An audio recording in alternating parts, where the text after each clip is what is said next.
নমস্কার, আমি শ্বেতা দত্তা। আমি জয়েস লাস্টার নামে একটি ভেঞ্চার চালাই, যা এনার্জি হিলিং এবং ট্যারো কার্ড রিডিং এর উপর বিশেষ কাজ করে।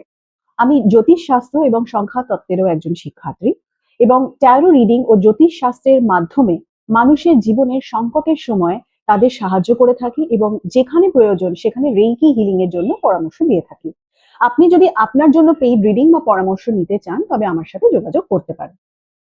আপনারা নিশ্চয়ই অনেকবার শুনেছেন যে শনি হচ্ছে কর্মের কারক। এই গ্রহ আমাদের জীবনে নানান ধরনের টেস্ট নিয়ে আসে আর রেজাল্ট দিতে বেশ সময় নেয় বা ডিলে করে।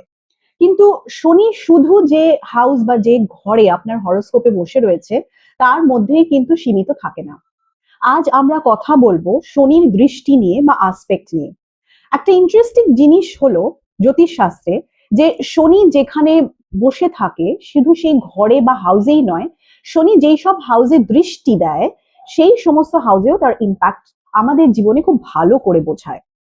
শনি যেখানে বসে সেখান থেকে 3টি ঘর বা হাউসেতে আসপেক্ট বা দৃষ্টি দিয়ে থাকে: 3rd হাউস, 7th হাউস আর 10th হাউস। ধরুন একটা এক্সাম্পল দিয়ে বুঝি, আপনার হরোস্কোপে শনি 8th হাউসে বসে আছে, তাহলে সে দৃষ্টি দেবে 10th হাউস অর্থাৎ আপনার ক্যারিয়ার বা কর্মের ঘরে, 2nd হাউসে আর 5th হাউসে। 2nd হাউস রিপ্রেজেন্ট করে আপনার ইমিডিয়েট ফ্যামিলি এনভায়রনমেন্টকে, আপনার স্পিচকে, সেভড ফাইন্যান্সেস বা মানি বা আপনার ফুড হ্যাবিটসকে। 5th হাউস ডিনোট করে আপনার প্রজেনি বা বাচ্চা, ক্রিয়েটিভিটি, পড়াশোনা, প্লেটনিক লাভকে। এছাড়া আরো অনেক কিছুই রয়েছে, কিন্তু আমি একদম বেসিক গুলো এখানে বলছি। এবার ছোট্ট করে আমরা বুঝবো যে শনির এই আসপেক্ট বা দৃষ্টিগুলো ঠিক কি রকম প্রভাব ফেলে বা কিভাবে কাজ করে। 3rd আসপেক্ট হলো আমাদের শেখায় যে সফলতার জন্য সংগ্রাম আর প্রচেষ্টা আমাদের চালিয়ে যেতেই হবে। অর্থাৎ 10th হাউস যেখানে হচ্ছে আপনার ক্যারিয়ার বা কর্মের ঘর, সেই হাউসে যখন দৃষ্টি পড়ছে শনির, তাহলে হতে পারে যে আপনার ক্যারিয়ারে সাকসেস পাওয়ার জন্য আপনাকে অনেক হার্ডওয়ার্ক আর কনস্ট্যান্ট প্রচেষ্টা চালিয়ে যেতে হবে। আপনার এরকম মনে হতেই পারে যে আপনার চেষ্টা সত্ত্বেও আপনার রেকগনিশন সেই অর্থে আপনি পাচ্ছেন না, কিন্তু শনি এখানে আমাদের শেখায় যে প্রচেষ্টা চালিয়ে গেলে আস্তে আস্তে আপনার যত সেই ফিল্ডে মাস্টারি ডেভেলপ করবেন তত ঠিক সময় আপনি রেকগনিশনও পাবেন। তাই যে সময় আপনার ধরুন শনির মহাদশা বা অন্তর্দশা বা 7.5 চলে সেই সময় আরো বেশি করে আপনি এরকম সিচুয়েশন ফেস করতে পারেন, যেখানে আপনাকে সফলতা পেতে হলে অনেক বেশি মেহনত বা হার্ডওয়ার্ক করেই যেতে হয়। এবার 7th আসপেক্টের কথা বলছি। 7th আসপেক্ট এই ক্ষেত্রে পড়ছে হচ্ছে 2nd হাউসের উপরে। 7th আসপেক্ট আমাদের শেখায় যে রিলেশনশিপ অনেক সময় এক্ষেত্রে ইমোশনালি ড্রাই ফিল হলেও, মানে সেখানে এক্সপ্রেশনের অভাব থাকলেও, over a period of time সেই রিলেশনশিপগুলি স্ট্রাকচারালি স্ট্রং হয়ে ওঠে। এর মানে কিন্তু কোনো ফ্যামিলি প্রবলেম না। এর মানে হলো যেহেতু 2nd হাউস হচ্ছে ইমিডিয়েটলি ফ্যামিলি এনভায়রনমেন্ট, মানি, ফুড হ্যাবিটস, স্পিচকে ডিনোট করে, তো এইরকম ব্যক্তি প্রায় এমন ফ্যামিলিতে বড় হয়ে ওঠে যেখানে কথাবার্তা অনেক সময় হেভি বা বেশ প্র্যাকটিক্যাল হয়। বন্ডিং হয় ডিউটি বা রেসপন্সিবিলিটি দিয়ে, শুধু এফেকশন বা ইমোশন দিয়ে নয়। সেভিংস ব্যক্তিটি থাকে, কেননা শনি আমাদের ডিসিপ্লিন শেখায়। ফুড হ্যাবিটস ও সময়ের সাথে সাথে রেস্ট্রিক্টেড বা ডিসিপ্লিন হয়ে যেতে পারে।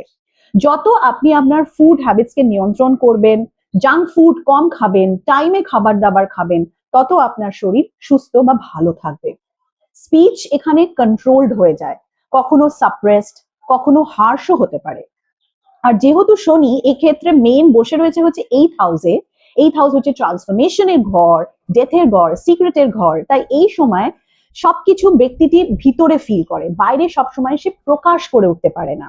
তাই বলা যায় এই রকম একজন মানুষ এমন একটা ব্যাকগ্রাউন্ড থেকে আসে যেখানে ইমোশনাল এক্সপ্রেশন তার কম ছিল, রিলেশনশিপ গুলি ডিউটি বেসড ছিল বা ডিউটি দিয়ে মেনটেন হয়েছে, আর সময়ের সাথে সাথে ব্যক্তিটির মধ্যে একটি প্যাটার্ন ডেভেলপ হতে দেখা যায়: কথা কম বলা, বেশি মাত্রায় ইমোশন ফিল করা, আর নিজের মধ্যেই অনেক ইমোশনাল ওয়েট ক্যারি করা। এবার আসছি 10th আসপেক্টের কথা। এক্ষেত্রে 10th আসপেক্ট গিয়ে পড়ছে 5th হাউসে। স্যাটার্নের দৃষ্টি 10th হাউসে জেনারেলি কর্ম প্রেশার ক্রিয়েট করে, অর্থাৎ সাকসেস আসবে কিন্তু সেটা আসবে শুধু কনসিস্টেন্ট ডিসিপ্লিনের মাধ্যমে। 5th হাউসে দৃষ্টি পড়লে হতে পারে, যেহেতু এটা প্রজেনির ঘর, কনসিভ করতে আপনার ডিলে হতে পারে, বা এডুকেশনে ভালো করতে হলে একটা ডিসিপ্লিন স্ট্রাকচার ফলো করে পড়াশোনা করাটা খুব ইম্পর্টেন্ট। তাই এখানে একটা জিনিস মনে রাখা জরুরি, শনি কিন্তু কোনো কিছুই কখনো ডিনাই করে না, ডিলে করে, কিন্তু কি শেখাচ্ছে সেটা বোঝাটা খুব ইম্পর্টেন্ট। কারণ শনি আমাদের সবসময় চেষ্টা করে যাতে আমরা সেই ফিল্ডে ভালো করে মাস্টারি ডেভেলপ করি। তাই শনিকে বুঝতে হলে খুব ইম্পর্টেন্ট, বুঝতে হবে যে এই গ্রহটা ডিফারেন্ট লেয়ার্সে কাজ করে। শুধু যেখানে বসে সেই হাউসেই নয়, যেখানে দৃষ্টি দেয় সেইগুলোও আমাদের লাইফে ইকুয়ালি ইম্প্যাক্ট করে, স্পেশালি যখন শনির কোনো দশা বা সাড়ে সাথী চলে। আপনার হরোস্কোপে শনি কোন ঘরে বসে রয়েছে আপনি কি সেটা জানেন? আমায় কমেন্টে অবশ্যই জানাবেন, এবং আপনার লাইফে এই ক্ষেত্রে আপনি কি কি ফিল করেছেন সেটাও শেয়ার করবেন। ভিডিওটি ভালো লাগলে লাইক করবেন, শেয়ার করবেন যদি কারোর সাহায্য হয়, আর চ্যানেলটিকে অবশ্যই সাবস্ক্রাইব করবেন, পাশে থাকবেন। আর খুব সুস্থ ভালো থাকবেন। দেখা হবে তাড়াতাড়ি আরেকটি ভিডিও নিয়ে। Thank you.